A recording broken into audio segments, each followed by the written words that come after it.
Hello everyone, welcome back education BA tutorial. तो आज की इस वीडियो में आप देखेंगे बायो का लेसन प्लान नंबर 7। तो चलिए स्टार्ट करते हैं लेसन प्लान बनाना।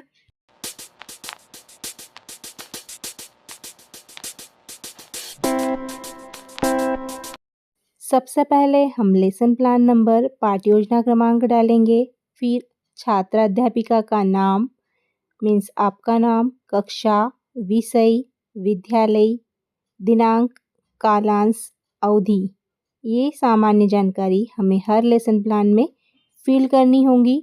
इसके बाद हम अपने टॉपिक को लिखेंगे। तो आज का हमारा प्रकरण है आवास। फिर हम सामान्य उद्देश्य लिखेंगे और जीव विज्ञान शिक्षण के उद्देश्य लिखेंगे। तो यहाँ पर हमने पूर्वानुसार लिखा है। ये सारे जो सामान्य उद्देश्य है, इससे पहले की जो पाठ योजना है वहाँ पर हम लिख चुके हैं, तो इन्हें बार बार हम दोहराएंगे नहीं। अब हम विशिष्ट उद्देश्य लिखेंगे जो कि हमें हर बार हर लेसन प्लान में नए बनाने होते हैं। ये सारे विशिष्ट उद्देश्य हमारे टॉपिक के अकॉर्डिंग बनते हैं। तो यहाँ पर आज का हमारा जो टॉपिक है वह है आवास। तो चलिए विशिष्ट उद्देश्य बना लेते हैं।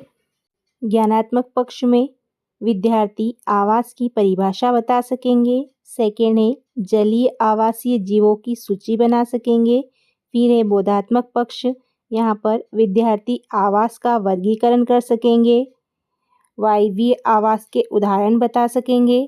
फिर है प्रयोगात्मक पक्ष, विद्यार्थी आवास की उपयोगिता के बारे में बता सकेंगे, विभिन्न प्रकार के आवासों के उदाहरण दे सकेंगे। फिर है विश्लेषणात्मक पक्ष, जलीय व वायवीय आवास में अंतर बता सकेंगे और स्थलीय आवासीय जीवों की पहचान कर सकेंगे। और फिर है हमारा संश्लेषणात्मक पक्ष। तो यहाँ पर विद्यार्थी आवास व मानव जीवन को संबंधित कर सकेंगे, आवास संरक्षण पर तर्क दे सकेंगे। फिर है मूल्यांकन, तो आवास का महत्व जानकर उसका बचाव कर सकेंगे, स्थलीय आवास व जलीय आवास में तुलना कर सकेंगे। अब हम शिक्षण सहायक सामग्री लिख लेते हैं। तो इस लेसन प्लान को प्रेजेंट करते समय हम जो भी सामग्री यूज़ करेंगे उनके नाम आ जाएंगे यहाँ। चौक, डस्टर, लपेट श्यामपट्ट, संकेतक, चार्ट। फिर है शिक्षण विधियाँ, टीचिंग मेथड। तो इस लेसन प्लान में हम प्रश्नोत्तर विधि, व्याख्या विधि, आगमन विधि, निगमन विधि और प्रदर्शन विधि का यूज़ करेंगे।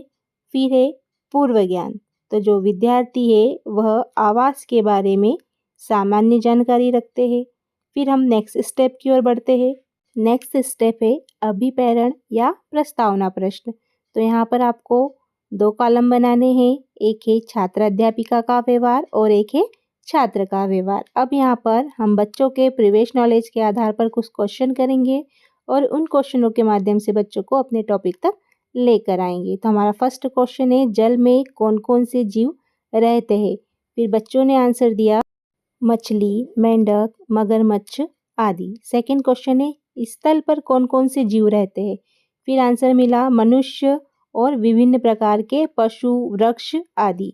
फिर थर्ड क्वेश्चन है कि वायु में रहने वाले जीवों के नाम बताइए। तो यहाँ हमें आंसर मिला कि मगर और मेंढक जल और थल दोनों में रह सकते हैं। फिर हमने लास्ट में पूछा कि अब बताइए इन सभी के जीवों के रहने के स्थान को क्या कहते हैं। तो यहाँ पर बच्चे निरुत्तर हो गए। इसी समय हम अपना उद्देश्य कथन बच्चों से कहेंगे कि बच्चों आज हम आवास व उनके प्रकारों के बारे में अध्ययन करेंगे। तो ये हो गया हमारा उद्देश्य कथन। फिर हम प्रस्तुतिकरण पे आ जाते हैं। प्रस्तुतिकरण के साथ साथ हमें प्रस्तुतिकरण चार्ट भी बनाना होता है। तो आप यहाँ पर पहले चार्ट देख लीजिए कि हमने किस प्रकार से आवास के बारे में एक चार्ट बनाया है। तो आप इसी प्रकार से एक चार्ट बनाकर तैयार कर सकते हैं। अब हम प्रस्तुतिकरण में 3 कॉलम्स बनाएंगे। सबसे पहले हमें शिक्षण बिंदु लिखना है, छात्र अध्यापिका का व्यवहार और छात्र का व्यवहार, और हम स्टार्ट करेंगे अपना प्रस्तुतिकरण। तो यहाँ पर सबसे पहले हमने बच्चों को आवास की डेफिनेशन दी कि आवास क्या होता है, कि वह स्थान जहाँ पर जीव आसानी से रह सकता है या पलता है या बढ़ता है, इस चीज़ को या इस स्थान को आवास कहते हैं। यहाँ पर आवास से संबंधित हमने बच्चों से छोटे छोटे कुछ क्वेश्चन भी किए हैं और फिर बच्चों को व्यवस्थित रूप में आवाज़ की डेफिनेशन भी बताई है। फिर आगे जाकर हमने बच्चों को अवयव क्या होता है या आवाज़ के कितने प्रकार होते हैं बच्चों को समझाया। फिर यहाँ पर भौतिक अवयव और जैविक अवयव के बारे में बच्चों को बताया। साथ में हम क्वेश्चन भी करते चले जाएंगे और यहाँ पर हम अपना प्रस्तुतिकरण इतना लिखेंगे कि जितना हम एक लेक्चर के दौरान बच्चों को समझा सकते हैं। तो आप स्क्रीन पर देखिए और इस लेसन प्लान में किस प्रकार से हमने कंटेंट लिखा है। यहाँ पर एक एक बिंदु हमें बच्चों को समझाते चले जाना है। यहाँ पर हमने जलीय आवाज़ क्या है इसकी डेफिनेशन दी, इसके उदाहरण दिए। फिर स्थलीय आवाज़ क्या है इसकी डेफिनेशन दी। फिर वायवीय आवाज़ क्या होता है और इस प्रकार हमने एक एक कर सारे आवाज़ के प्रकार भी बच्चों को समझा दिए। आगे हमने आवाज़ की आवश्यकता क्यों होती है और आवाज़ का क्या महत्व है यह भी एक एक बिंदु करके हमने समझाया। और लास्ट में हमने आवाज़ का संरक्षण क्यों आवश्यक है इसके बारे में बच्चों को समझा दिया। तो इस प्रकार से हमारा प्रस्तुतिकरण कंटेंट तैयार हो गया। अब हमें पुनरावृत्ति प्रश्न तैयार करने होंगे।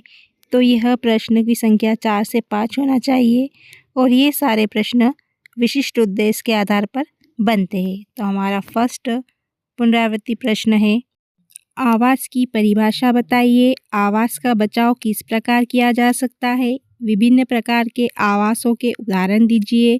फोर्थ है जलीय आवास व स्थलीय आवास में अंतर बताइए। फिफ्थ है आवास की आवश्यकता व महत्व को समझाइए।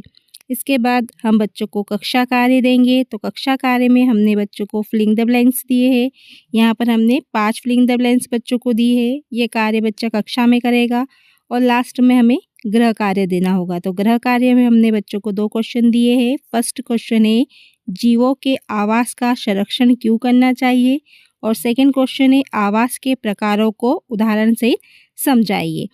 लास्ट में हम शामपट सारांश तैयार करेंगे। तो यहाँ पर हमने शॉर्ट रूप में एक ब्लैक शीट पर शामपट सारांश तैयार किया है जिस पर हमने आवास की डेफिनेशन और आवास के प्रमुख अवयव और आवास के प्रकारों को दर्शाया है। तो आप इस प्रकार से लेसन प्लान बनाकर तैयार कर सकते हो।